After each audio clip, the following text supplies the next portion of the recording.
آپ نے اس براق پر پھر سواری کی۔ اس سواری کے تیزی کا یہ عالم، قدم کا یہ عالم کہ جہاں انسان کی نظر پڑتی ہے وہاں اس کا پہلا قدم پڑتا تھا۔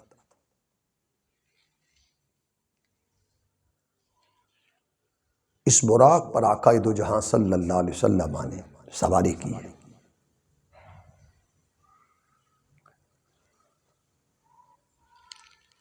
اور پیغام وصل دیا کہ اللہ اپنی ملاقات کے لیے آپ کو بلا رہا ہے، لہذا جانے اور بلانے میں بڑا فرق ہے۔ جس طرح طالب اور مطلوب میں بڑا فرق ہے، محب اور محبوب میں بڑا فرق ہے، اسی طرح خود جانا اور بلایا جانا اس میں بڑا فرق ہے۔ اللہ رب العزت نے حضرت موسیٰ علیہ السلام کو محب بنایا۔ ارشاد فرمایا وَلَمَّا جَاءَ مُوسَىٰ لِمِيقَاتِنَا، جب موسیٰ علیہ السلام ہماری مقرر کی ہوئی جگہ پر ملاقات کے لیے آئے تو موسیٰ علیہ السلام خود آئے۔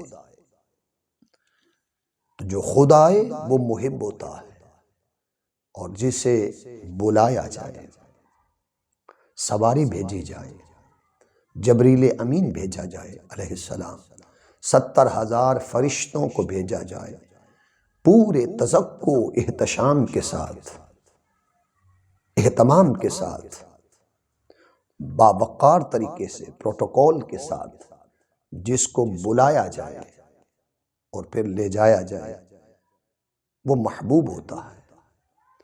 سبحان الذی اسریٰ بعبدہ، پاک ہے وہ ذات جو اپنے بندے کو لے گئے۔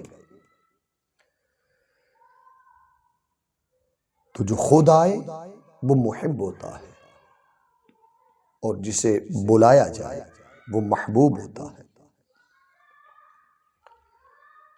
پھر حضور نبی اکرم صلی اللہ علیہ وسلم کا شق صدر بھی ہوا، اور اس سینہ اقدس میں انوار و تجلیات رکھے گئے، حکمت کو، ایمان کو اس میں بھر دیا گیا۔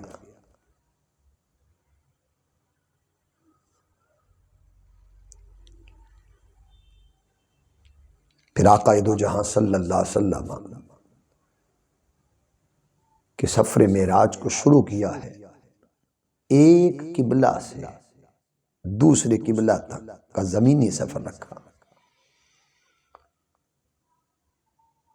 مسجد حرام سے لے کر مسجد اقصیٰ تک، یہ دو قبلوں کے درمیان زمینی سفر کو رکھا۔ کیوں؟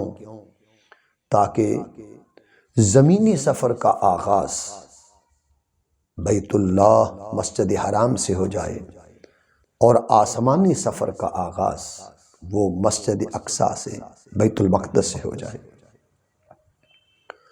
اور حضور نبی اکرم صلی اللہ علیہ وسلم نے آپ نے فرمایا کہ جس وقت حضرت موسیٰ علیہ السلام کے مزار کے قریب سے میں گزرا، میں نے کیا دیکھا؟ وَهُوَ قَائِمٌ، وہ اپنے مزار اقدس میں کھڑے ہیں، یصلی فی قبرہ، اور اپنی قبر میں صلاۃ پڑھ رہے ہیں۔ تو انبیاء کو اللہ رب العزت نے حیات برزخی عطا کی ہے، وہ اللہ کی دی ہوئی توفیق سے عبادت بھی کرتے ہیں، زندہ بھی ہیں، اور ان کو حیات جاوداں، ہمیشہ کی زندگی اللہ رب العزت نے عطا کی ہوتی ہے۔ پھر بیت اللحم، حضرت عیسیٰ علیہ السلام کی جنم گاہ پر جانا، وہاں جا کر 2 نفل پڑھنا، اس بات کی علامت ہے کہ نبی جہاں پیدا ہوں وہاں جانا بھی سنت ہے، اس مقام کی زیارت کرنا بھی سنت ہے، اور وہاں پر جا کر عبادت کرنا یہ بھی سنت رسول صلی اللہ علیہ وسلم۔ پھر آقا دو جہاں صلی اللہ علیہ وسلم مسجد اقصیٰ میں داخل ہوئے، وہاں پر آپ نے انبیاء علیہ السلام کو دیکھا، 1.25 انبیاء و مرسلین علیہ السلام، وہ تاجدار کائنات علیہ السلام کی سواری کا انتظار کر رہے تھے۔ پھر صحیح مسلم آپ پڑھیے، حضور نبی اکرم صلی اللہ علیہ وسلم نے باقاعدہ ان کے حلیے بیان کیے، ان کے مقدس حلیے نقش و نین کا ذکر کیا کہ حضرت ابراہیم علیہ السلام کو دیکھا، موسیٰ علیہ السلام کو دیکھا، عیسیٰ علیہ السلام کو دیکھا، وہ نماز پڑھ رہے تھے اور ان کے حلیے بیان کیے۔ پھر حضور نبی اکرم صلی اللہ علیہ وسلم نے وہاں پر اس مسجد اقصیٰ میں وہاں پر انبیاء و مرسلین علیہ السلام کے خطابات ہوئے۔ حضرت آدم علیہ السلام، نوح علیہ السلام، ابراہیم علیہ السلام، موسیٰ علیہ السلام، داؤد علیہ السلام، سلیمان علیہ السلام، عیسیٰ علیہ السلام، اور آخر میں حضور نبی اکرم صلی اللہ علیہ وسلم کا خطاب جو رحمت پر مشتمل تھا، آپ کی شان نذیریت اور شان بشیریت پر مشتمل تھا۔ اور اللہ رب العزت نے آپ کو قرآن عطا کیا، اس کتاب مبارک پر، فرقان پر مشتمل تھا۔ پھر آپ کو امت عطا کی، بہترین امت، امت وسط، اور پھر سینہ اقدس کے انشراح کا ذکر کہ اللہ رب العزت نے میری کمر سے بوجھ ہٹا دیے، اس کا ذکر، ورفع ذکری، پھر اس نے میرے ذکر کو بلند کیا، وجعلنی فاتحا خاتما وسمانی رؤوفا رحیما، اور پھر اس نے مجھے فاتح بنایا، خاتم بنایا، نبیوں کے سلسلے کو ختم کرنے والا، اور پھر میرا نام رؤوف، مہربان، اور رحیم، بہت زیادہ رحم کرنے والا۔ جواہر البیان میں اور مواہب الدنیا میں دوسری جلد صفحہ 21 پہ آپ دیکھیے، یہ سارے تفصیل کے ساتھ حضور نبی اکرم صلی اللہ علیہ وسلم کا خطاب ملتا ہے کہ جس میں آپ نے رحمت، وسعت، انسانیت، اعتدال اور کل امتوں سے اعلیٰ اور اشرف ہونا، پھر رسالت، پھر قرآن اور امت کا ذکر کیا، پھر شرح صدر کا ذکر کیا، بوجھ کا ہلکا کیا جانا، پھر خاتم ہونا، فاتح ہونا، اور ذکر مبارک کو، آپ کے ذکر مبارک کو بلند کیا جانا، یہ آپ نے اس اقصیٰ میں اپنا خصوصی خطاب تمام نبیوں کے بعد ارشاد فرمایا۔ پھر ساتوں آسمانوں کی طرف جانا، نبیوں کا ہر آسماں پر کھڑے ہونا، خوش آمدید کہنا، اور حضور کی خاطر پھر آسمانوں کے دروازے کھلنا، پھر آقا دو جہاں صلی اللہ تعالی علیہ وسلم کے اس سفر میں پھر جنتوں کو اور اپنے غلاموں کے مقامات کا مشاہدہ کرنا، پھر بیت المعمور تک پہنچنا، سدرۃ المنتہا تک جانا، اس کا ذکر ملتا ہے۔ پھر جبریل امین کا سدرہ کی حد پر کہنا کہ لو دنوت ان ملتن لاحترقت، اگر میں سدرہ کی حد سے آگے بڑھوں گا تو میں جل جاؤں گا، میں آگے نہیں بڑھ سکتا، آگے اللہ کے انوار و تجلیات ہیں۔ اور آقا دو جہاں صلی اللہ علیہ وسلم کا یہ فرمانا، یا جبریل حل لک من حاجت، مواہب الدنیا میں دوسری جلد صفحہ نمبر 29 پر ذکر کیا کہ فرمایا جبرائیل کوئی گزارش ہو، کو تمنا ہو تو بتاؤ۔ تو عرض کیا تمنا یہی ہے کہ قیامت کا دن ہو، جب آپ کی امت پل صراط پر گزر رہی ہو تو میں پر بچھا دوں اور آپ کے غلام اور آپ کی امت آسانی کے ساتھ اس پل صراط کو پار کر جائے۔ یہ آرزو ہے۔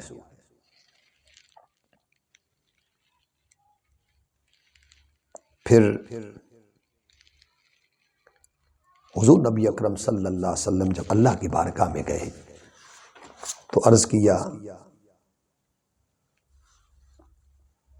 مالک کائنات، حضرت جبریل امین کی یہ استدعا ہے، آرزو ہے،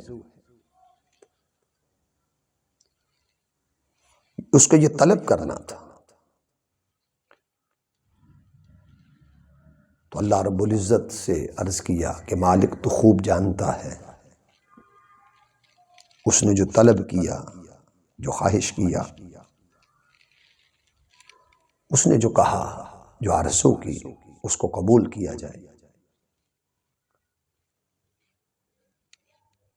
فقال یا محمد قد عجبتہ فیما سئل ولکن فی من احبک وصحبک۔ اے محمد صلی اللہ علیہ وسلم، اس نے جو مانگا اس کا مانگنا قبول کر لیا گیا، اس نے جو سوال کیا اس کا سوال بارگاہ عزتی میں قبول کر لیا گیا۔ ولیکن فی من احبک، مگر جو جن کے دلوں میں آپ کی محبت ہے، وصحبک، اور جو آپ کی صحبت اور صحابیت سے مشرف ٹھہرے، جو صحبت والے اور دلوں میں حب رسول صلی اللہ علیہ وسلم رکھتے ہیں، ان کے لیے جبریل امین اپنے پر بچھائے گا اور وہ اہل محبت حضور سرور کونین صلی اللہ علیہ وسلم سے عشق اور محبت کرنے والے وہ گزر کر پل صراط کا منظر پار کریں گے۔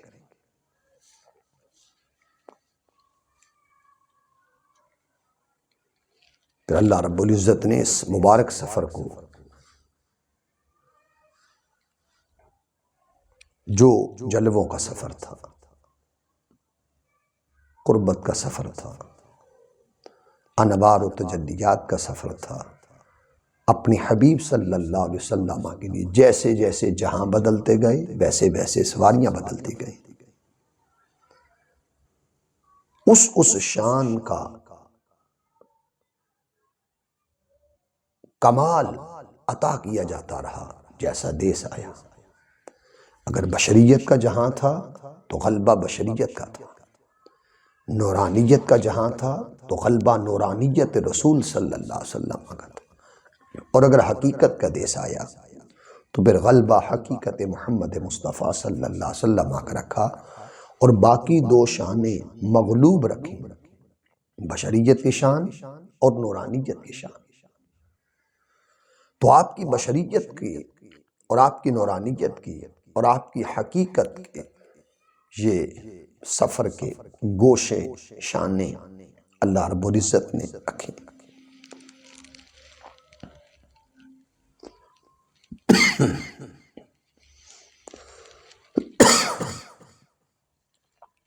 پھر اللہ رب العزت نے اپنے رسول صلی اللہ علیہ وسلم کو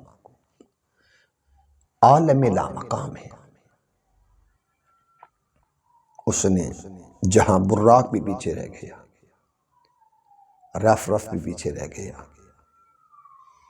سبز رنگ کا تخت بھی پیچھے رہ گیا، زمین نیچے رہ گئی، آسمان نیچے رہ گئے، ملائک نیچے رہ گئے، جبرائیل نیچے رہ گیا، میکائیل نیچے رہ گیا، سدرہ، عرش،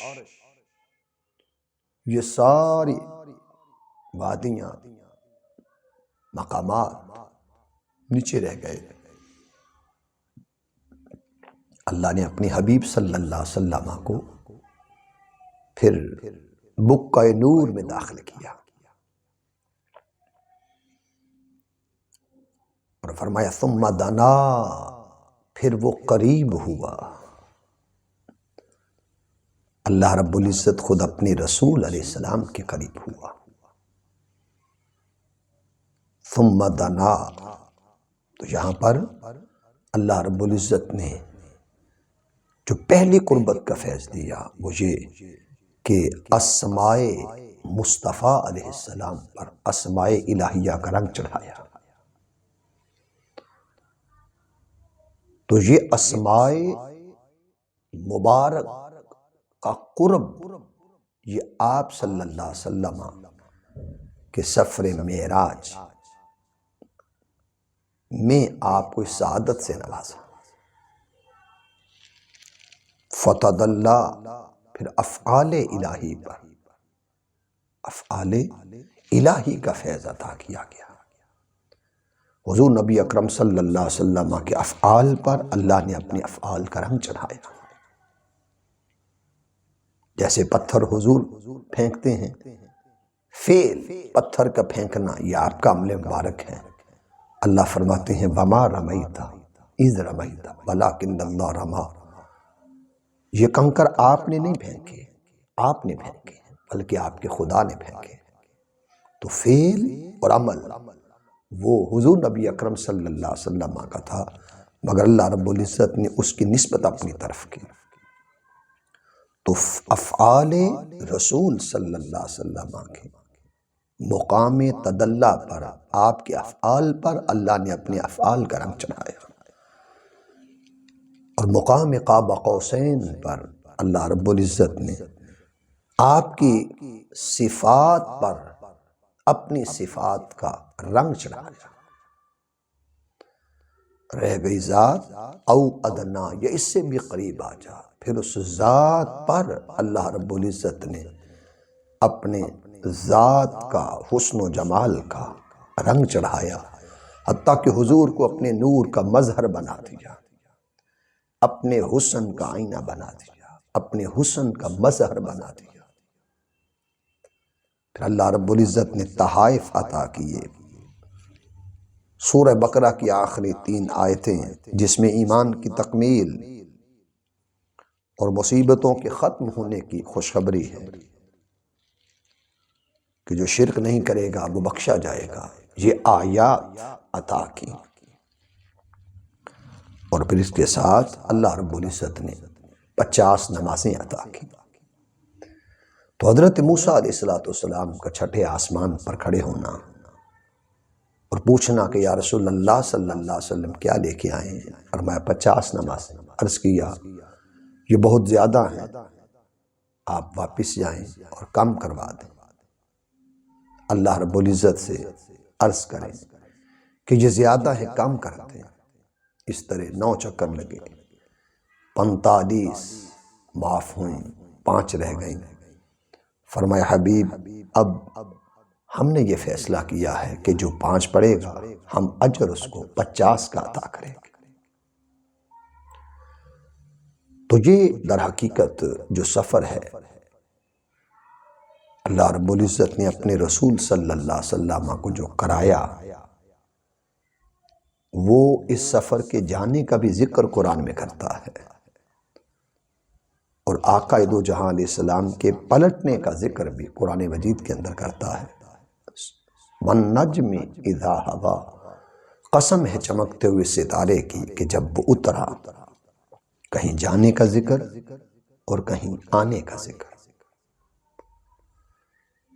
اور سفر معراج یہ مبارک سفر تھا جس میں اللہ پاک نے اپنے رسول صلی اللہ علیہ وسلم کو اپنے جلووں سے نوازا، اپنی رحمتوں سے نوازا، اپنے قرب اور اپنے انوار و تجلیات سے نوازا، تاکہ دل رسول، روح رسول، قلب رسول صلی اللہ علیہ وسلم کو بھی اور حضور علیہ السلام کی مبارک آنکھوں کو بھی وہ جلوے، وہ حسن عطا ہوں۔ قرآن شاہد ہے ما زاغ البصر وما طغى، نہ آنکھ جھپکی نہ حد سے آگے بڑھی۔ اور یہ سفر پھر بیداری کا سفر ہے، یقیناً سواری اس لیے آتی ہے تاکہ جسم سوار ہو۔ اگر براق آیا ہے تو وہ اس لیے تاکہ جسم اقدس اس براق پر سوار ہو۔ تو سواری جب جسم کے لیے ہے تو یہ سفر میں مختلف سواریوں کا آنا، جیسے براق ہے، جیسے رفرف ہے، جیسے سبز رنگ کا تخت ہے، یہ سواریاں جو تھیں آقا دو جہاں صلی اللہ علیہ وسلم نے جسم کے ساتھ معراج کیا ہے۔ اس مبارک شب میں ہمیں چاہیے ہم وہ تحفہ جو آپ عالم لامکان سے لے کے آئے، جیسے سورہ البقرہ کی آخری 3 آیات، قرآن مجید، ہم اس مبارک شب قرآن مجید کی تلاوت کریں، اس مبارک شب ہم نوافل پڑھیں، گریہ وزاری کریں، درود و سلام پڑھیں، عبادت اور ریاضت میں یہ رات گزاریں کہ اللہ رب العزت نے ان کو عالم لامکان میں اپنی خاص خلوت گاہ میں اپنی حضور اپنے رسول صلی اللہ علیہ وسلم کو بلایا۔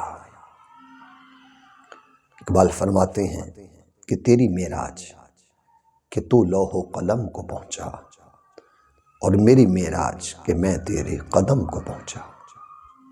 اللہ تعالی ہمیں حضور نبی اکرم صلی اللہ علیہ وآلہ وسلم کے سفر معراج کی حقیقت کو، معرفت کو جاننے پہچاننے کی توفیق مرحمت فرمائے، آمین۔